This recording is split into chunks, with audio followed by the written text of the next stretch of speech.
क्या आपको भी लगता है टीम इंडिया में ज़रूरत से ज़्यादा एक्सपेरिमेंट हो रहे हैं? चाहे हम बैटिंग ऑर्डर की बात कर लें या फिर हम अपने फास्ट बॉलिंग अनसेटल्ड लाइनअप की बात कर लें या फिर नए स्पिनर्स की बात कर लें।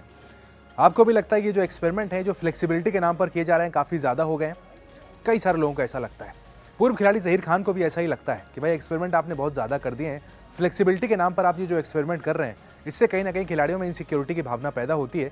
ऐसा ज़हीर खान को लगता है। हम सब ने देखा है, भारत ने 2 मुकाबले जीते हैं। जीत जब मिलती है तो आमतौर पर बड़ी जो कमियां होती हैं वो छुप जाती हैं। लेकिन 2 मुकाबले जीतने के बाद भी एक सवाल उठे कि भाई एक्सपेरिमेंट बहुत ज़्यादा किए जा रहे हैं। आप फ्लेक्सिबिलिटी चाह रहे हैं, आप लेफ्टी राइटी कॉम्बिनेशन बनाना चाह रहे हैं, आप नंबर 7-8 तक वहाँ पर ऑलराउंडर्स को खिलाकर बल्लेबाजी में गहराई चाह रहे हैं। लेकिन कहीं ना कहीं जो आपका बेस होता है, जो आपका टॉप ऑर्डर है या फिर हमारे जो टॉप के तेज़ गेंदबाज हैं, उनके साथ कहीं ना कहीं फ्लेक्सिबिलिटी के चलते खिलवाड़ हो रहा है। इसी को लेकर सवाल उठ रहे हैं। ज़हीर खान ने भी साफ कहा है कि भाई इस तरह के जो एक्सपेरिमेंट होते हैं आप फ्लेक्सिबिलिटी के नाम पर करते हैं, खिलाड़ियों में सिक्योरिटी की भावना पैदा हो जाती है। मसलन अगर हम उदाहरण के तौर पर बात करें तो श्रेयस अय्यर ने पहले मुकाबले में जब रन बनाए, उसके बाद मैच में आके कह दिया कि भाई मुझे तो ये खिलाने वाले ही नहीं थे, वो तो विराट कोहली इंजर्ड हो गए तो मुझे खिला लिया गया। अब सवाल है कि अगर आप उन्हें नहीं खिलाने वाले तो क्या आप शुभमन गिल को नंबर 4 पर खिलाने वाले थे? इसके अलावा हम सबने देखा अक्षर पटेल लगातार 5 पर खेल रहे हैं। उनसे नीचे बल्लेबाजी करने के लिए वहाँ पर हार्दिक पांड्या और राहुल आते हैं, जो कि राहुल रन काफ़ी नंबर 5 पर बना चुके हैं। इसी को लेकर सवाल हो गए कि भाई कुछ ज़्यादा ही फ्लेक्सिबिलिटी ढूंढी जा रही है। आने वाला जो बड़ा टूर्नामेंट है चैंपियंस ट्रॉफी, वहाँ वो बायलैटरल सीरीज़ नहीं होगी, वहाँ पर आप फंस सकते हैं।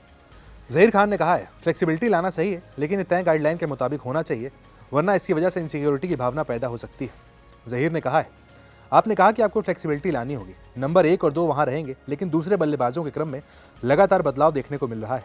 इस फ्लेक्सिबिलिटी के भीतर कुछ नियम तो लागू करने होंगे। यहाँ कुछ निश्चित नियम होने चाहिए जिसका पालन ज़रूरी है, जहाँ एक निश्चित कम्युनिकेशन की भी ज़रूरत है, जो चीज़ों को सही बनाते हुए दिखे, वरना आप असुरक्षा पैदा कर सकते हैं जो किसी स्थिति में आपके लिए नुकसान पहुँचा सकती है।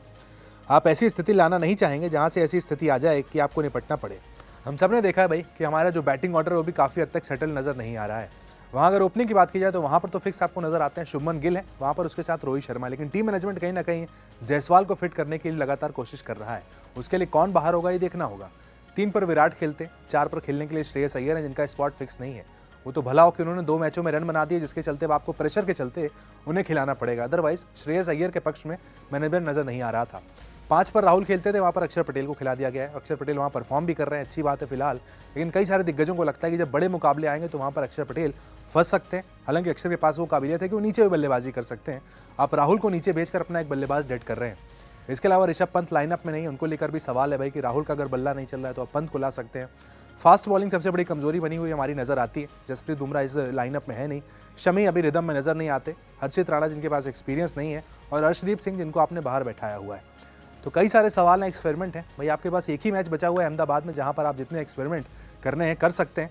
उसके बाद ही जो फ्लेक्सिबिलिटी के नाम पर एक्सपेरिमेंट किए जाते हैं, शायद उसका स्कोप नहीं होगा। चैंपियंस ट्रॉफी जैसा बड़ा टूर्नामेंट होगा, सेटल्ड 11 आपकी एक फाइनल 11 आपको तैयार करनी होगी, जो भारत को वो सारे मुकाबले खेल कर जिताकर चैंपियंस ट्रॉफी ला कर दे।